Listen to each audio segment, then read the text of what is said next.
ഉത്തമഗീതം അധ്യായം 2. ദൈവമേ, നിന്റെ വേദപ്രമാണത്തിൽ അടങ്ങിയിരിക്കുന്ന അത്ഭുത കാര്യങ്ങളെ കാണുവാൻ എൻ്റെ ഉൾക്കണ്ണുകളെ പ്രകാശിപ്പിക്കണമേ. ആമീൻ.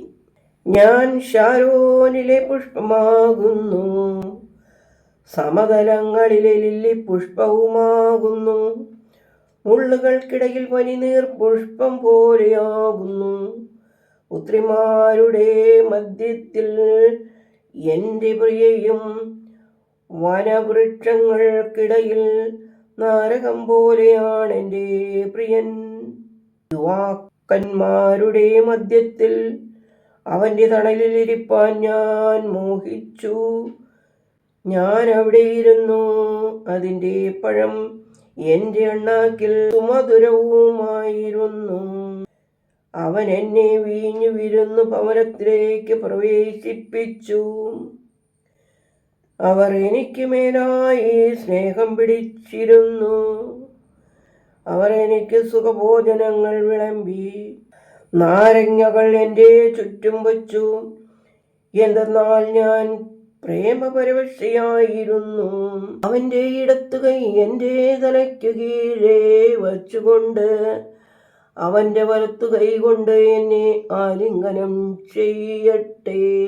യെരൂശലേം പുത്രിമാരെ, വയലിലെ ചെറുമാനുകളെയും പേടമാനുകളെയും കൊണ്ട് നിങ്ങളെ ഞാൻ ശപഥം ചെയ്യിക്കുന്നു. പ്രേമത്തിനു മതി വരുവോളം അതിനെ അനക്കരുതേ, ഉണർത്തരുതേ. എൻ്റെ പ്രിയൻ്റെ സ്വരം അവൻ മലകളിന്മേൽ ചാടിയും കുന്നുകളിന്മേൽ കുതിച്ചുകൊണ്ടും വരുന്നു. എൻ്റെ പ്രിയൻ ചെറുമാനിനും മാൻകുട്ടിക്കും സമനായവൻ. അവനിതാ നമ്മുടെ ചുമരിന് പുറത്തു നിൽക്കുന്നു. ജനലുകളിലൂടെ സൂക്ഷിച്ചു നോക്കുന്നു, ആഴികൾക്കിടയിലൂടെ നോക്കി നിൽക്കുന്നു. എൻ്റെ പ്രിയൻ എന്നോട് പറഞ്ഞു, എൻ്റെ പ്രിയേ, എഴുന്നേൽക്കുക, എൻ്റെ സുന്ദരി വരിക. വർഷകാലം കഴിഞ്ഞു, പുഷ്പങ്ങളും ഭൂമിയിൽ ദൃശ്യമായി.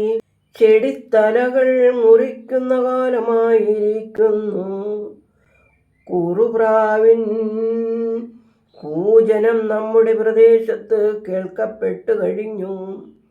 അത്തിവൃക്ഷം തളിർത്തു, മുന്തിരി പൂത്തു, സുഗന്ധം വീശുന്നു.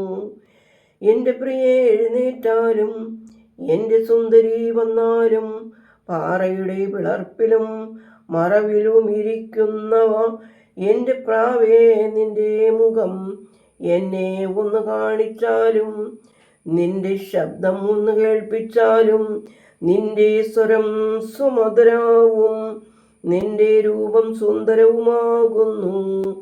പൂവണിഞ്ഞിരിക്കുന്ന മുന്തിരിത്തോപ്പുകൾ നശിപ്പിക്കുന്ന കുറുനരി കുഞ്ഞുങ്ങളെ പിടിക്കുവിൻ.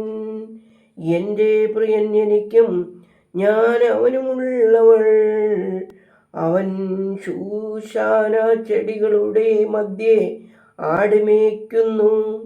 വെയിൽ ആറി നിഴൽ നീളുവോളം എൻ്റെ പ്രിയനെ നീ മടങ്ങി സുരഭിലമലകളിലെ ചെറുമാനിനും മാൻകുട്ടിക്കും തുല്യനായിരിക്കുക.